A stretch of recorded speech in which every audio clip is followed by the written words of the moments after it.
Assalamualaikum warahmatullahi wabarakatuh.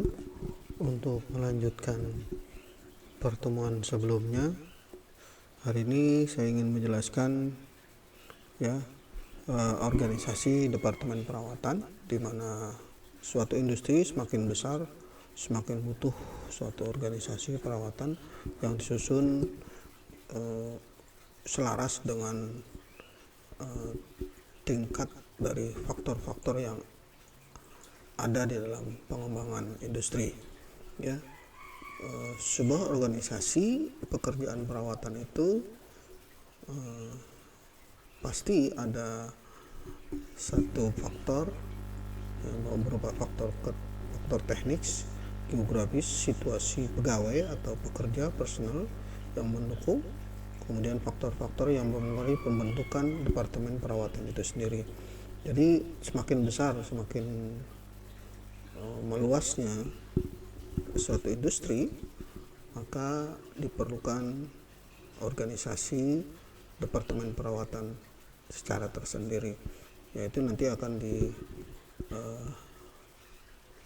dipertanggungjawabkan oleh seorang manajer yang bertugas bagaimana bisa mengembangkan organisasi departemen perawatan itu sendiri dalam suatu industri. Ya, pembentukan departemen perawatan industri itu bisa melingkupi faktor-faktor, misalnya jenis pekerjaan. Ya, jenis pekerjaan ini adalah sifat-sifat pekerjaan dan jenis pengawasan yang harus dilakukan. Ya, bisa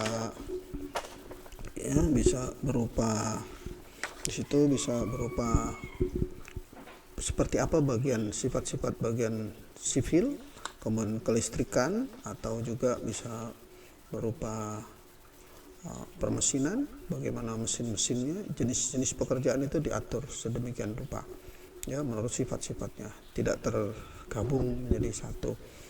Masalah perawatan bangunan seperti apa, kemudian perawatan mesin seperti apa, listrik, bangunan air, dan seterusnya, itu perlu pengawasan tersendiri karena memiliki sifat-sifat masing-masing.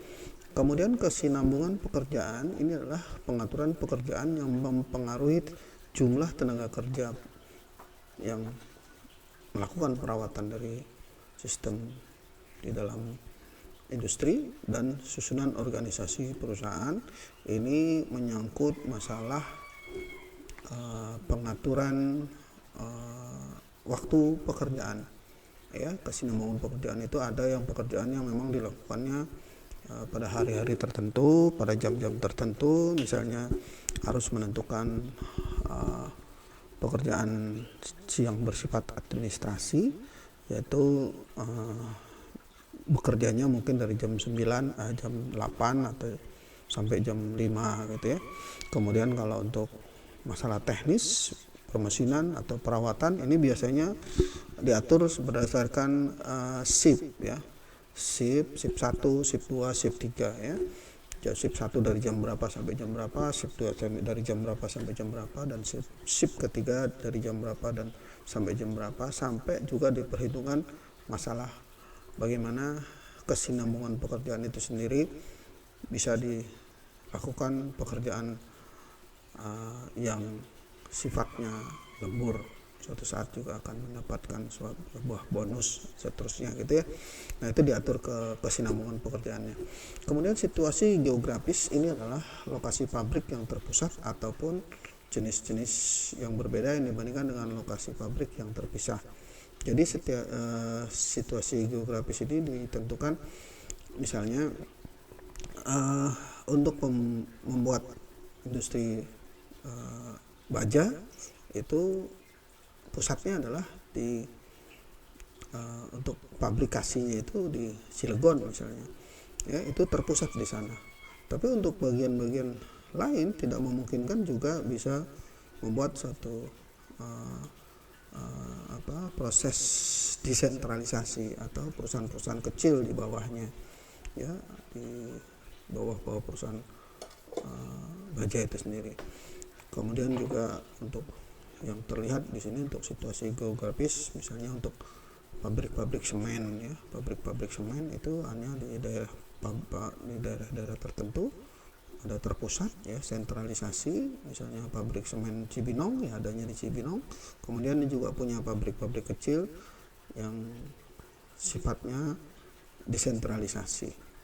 Ya, ini disebut situasi geografis, bagaimana bisa mengembangkan perusahaan atau pabrik itu sendiri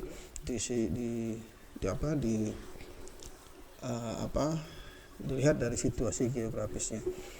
Ya, ini banyak hal-hal yang perlu didiskusikan sih sebetulnya di dalam situasi geografis. Kemudian ukuran pabrik itu pabrik besar butuh tenaga perawatan yang besar. Oleh karena itu untuk menjadi suatu pabrik yang lebih besar itu harus ada suatu proses dari yang kecil seperti apa departemen perawatannya, kemudian sampai yang besar diperlukan organisasi yang besar. Itu ya, kemudian ukuran pabrik itu disesuaikan dengan tenaga perawatan. Nah, kemudian ruang lingkup perawatan itu adalah ruang lingkup pekerjaan perawatan yang ditentukan menurut kebijakan atau kebijaksanaan dari manajemen. Yang ruang lingkup di sini biasanya fungsinya tidak terlalu luas, tidak terlalu besar, tidak terlalu banyak membutuhkan organisasi perawatan misalnya. Nah, ini ditentukan berdasarkan kebijaksanaan dari seorang manajer atau manajemen, dari sistem manajemen itu sendiri. Ya, kemudian keterandalan tenaga terlatih, ini industri atau perusahaan harus membuat suatu program pelatihan yang dipertimbangkan terhadap tuntutan keahlian dan kehandalan pada masing-masing lokasi yang belum tentu sama. Artinya bahwa di setiap lokasi itu pasti akan tidak homogen, pasti heterogen gitu, atau disesuaikan sehingga program pelatihan itu bisa berjalan sesuai dengan yang ditentukan di lokasi gitu. Baik, selanjutnya adalah konsep dasar. Ini adalah konsep dasar organisasi perawatan, yaitu yang pertama pembatasan wewenang yang jelas dan layak untuk menghindari terjadinya tumpang tindih dalam kekuasaan. Ya, jadi tentunya ini juga kita sudah pahami tugas-tugas dari masing-masing divisi atau masing-masing section yang bertanggung jawab sehingga tidak ada tumpang tindih. Misalnya yang bertanggung jawab di dalam kelistrikan ada orang yang bertanggung jawab di listrik, kemudian di permesinan harus ada yang bertanggung jawab di permesinan, yang bertanggung jawab di bangunan juga bertanggung jawab di bangunan, yaitu bagaimana mengatasi permasalahan sipil building di dalam industri itu sendiri dan seterusnya. Kemudian hubungan vertikal antara atasan dan bawahan ini menyangkut masalah wewenang dan tanggung jawab dibuat sedekat mungkin. Artinya bahwa atasan dengan bawahan itu tidak boleh ada gap, ya, tidak boleh ada gap, bahwa kita harus bersama-sama bertanggung jawab sesuai dengan fungsinya masing-masing sehingga dibuat wewenang itu sedekat mungkin. Kemudian yang ketiga adalah menentukan jumlah optimum pekerja yang ditangani oleh seorang pengawas. Nah, ini biasanya supervisor supervisor mengetahui setiap pekerjaan bisa diatasi atau dikerjakan oleh beberapa orang. Ini supervisor harus bisa menghitung. Ya, misalnya kalau untuk memperbaiki suatu mesin A, mereka harus tahu. Nanti kita bahas di dalam pembahasan tersendiri di CPM ya, Critical Path Method, ini yang menentukan jumlah pekerja di dalam satu pekerjaan. Jangan pekerjaannya masalahnya kecil tapi dikeroyok oleh banyak orang gitu. Tapi kalau misalnya dia bisa dikerjakan hanya 2 orang, ya cukup dengan orang-orang. Itu fungsinya dari keahlian dan kehandalan ya. Kemudian yang keempat adalah susunan personil yang tepat dalam organisasi. Ini adalah yang biasa kita sebut ada right man in the right place ya. Orang yang tepat di dalam, orang yang benar di dalam tempat yang tepat gitu ya. Itu artinya bahwa yang punya keahlian di mesin ya harus dengan mesin, yang keahlian di listrik yang menangani hal-hal listrik. Bukan berarti orang listrik tidak bisa mesin, orang mesin tidak mengerti listrik, tapi ini sebuah tanggung jawab yang benar-benar profesional, berupa keahlian atau kehandalan dalam menangani setiap permasalahan yang ada. Selanjutnya adalah prinsip-prinsip dari organisasi Departemen Perawatan. Yang pertama adalah tujuan perencanaan organisasi yang logis, ya. Setiap kegiatan direncanakan harus dengan logis, harus dengan akal yang jernih, gitu ya, dengan pikiran yang jernih. Dimana harus yang pertama tujuannya adalah bagaimana ongkos perawatan untuk setiap unit produksi diusahakan serendah mungkin. Artinya apa? Dia memaksakan bahwa suatu pekerjaan harus dilakukan dengan SOP yang baik dan benar, sehingga tidak terjadi permasalahan-permasalahan di mesin, sehingga ongkos perawatan itu menjadi lebih rendah, ya. Oleh karena itu perlu satu orang-orang ahli dan handal dalam menangani setiap pekerjaan sehingga bisa mengurangi ongkos perawatan. Kemudian meminimumkan bahan sisa atau yang tidak standar, ya. Artinya bahwa benar-benar kita membuat suatu perencanaan bahwa bahan yang kita gunakan benar-benar yang kita gunakan dan harus sesuai dengan standar. Yang tidak sesuai dengan standar itu harus dihindarkan.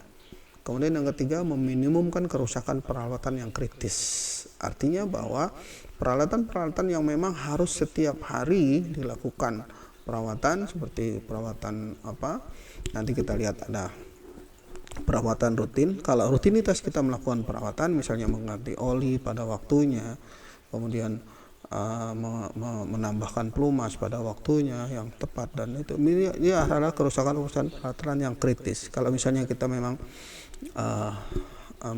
tidak melakukan perawatan rutin seperti itu, mungkin akan terjadi kerusakan yang lebih besar, gitu ya. Kemudian yang berikutnya adalah menekan ongkos peralatan yang non kritis serendah mungkin. Ini juga sama, ya, menekan peralatan yang non kritis juga sama. Kemudian yang berikut adalah memisahkan fungsi administratur atau administratif dan penunjang teknik. Memisahkan. Jadi masalah administrasi ya memang orang-orang administrasi, teknik adalah orang-orang teknik. Di situ ada komunikasi antara orang teknik dan administrasi sehingga pekerjaan itu bisa berjalan dengan baik. Yang kedua adalah fasilitas yang memadai, yaitu kantor di mana lokasi, ruangan dan kondisi tempat yang baik. Artinya bahwa jangan menyimpan benda-benda tertentu atau yang berbahaya di dalam perkantoran. Ya, lokasi di sini juga nanti kita coba bahas lokasi penempatan mesin-mesin bubut seperti apa, mesin scrap, mesin las dan sebagainya, ya. Ada ruangan dan kondisi yang tempatnya itu juga yang baik, gitu ya, disesuaikan dengan ruangan itu sendiri. Kemudian ini yang kita bahas bahwa kalau bengkel itu tempat bangunan, ruangan dan peralatan, ya. Kalau kantor itu jangan ada, biasanya kan suka ada dia di industri itu spare part ada di kantor, gitu ya. Tapi tetap harus ada bengkel tertentu. Kalau yang namanya kantor itu harus, yang disebut kantor itu biasanya menangani hal-hal administrasi, di mana lokasi dan ruangan itu dan kondisinya harus nyaman, baik, gitu ya. Kemudian sarana komunikasi, kalau saat ini tidak terlalu sulit karena memang semua orang sudah menggunakan handphone, ya semuanya sudah bisa komunikasi dengan baik. Kemudian prinsip-prinsip yang lain itu adalah supervisi mengelola pekerjaan yang efektif, di mana fungsi dan tanggung jawabnya jelas, waktu yang cukup untuk melaksanakan pekerjaan, latihan khusus untuk memenuhi kecakapan. Ya, ini ada yang namanya latihan khusus, ya. Biasanya ada training, ada coaching, ya, coaching untuk meningkatkan kehandalan di dalam suatu penanganan suatu pekerjaan di dalam menyelesaikan masalah. Kemudian cara untuk menilai hasil kerja, ya. Jadi setiap supervisor itu harus bisa menilai hasil kerja si A. Jadi kalau misalnya dia bisa bongkar pasang satu mesin dalam hari pertama dia bisa 2 jam, besok harus lebih kurang dari itu, teman hasilnya juga lebih optimal, gitu ya. atau waktunya memang sama tapi hasilnya lebih optimal. Nah, ini harus dipahami oleh supervisor yang bisa menilai hasil kerja pegawai yang bersangkutan. Kemudian sistem dan kontrol yang efektif, ini dibuatkan jadwal waktu pelaksanaan pekerjaan, ya nanti kita buat jadwal ya, penjadwalan pekerjaan bagaimana, kemudian kualitas hasil pekerjaan perawatan itu sendiri nanti bisa disusun sedemikian rupa menjadikan suatu pekerjaan yang berkualitas ya.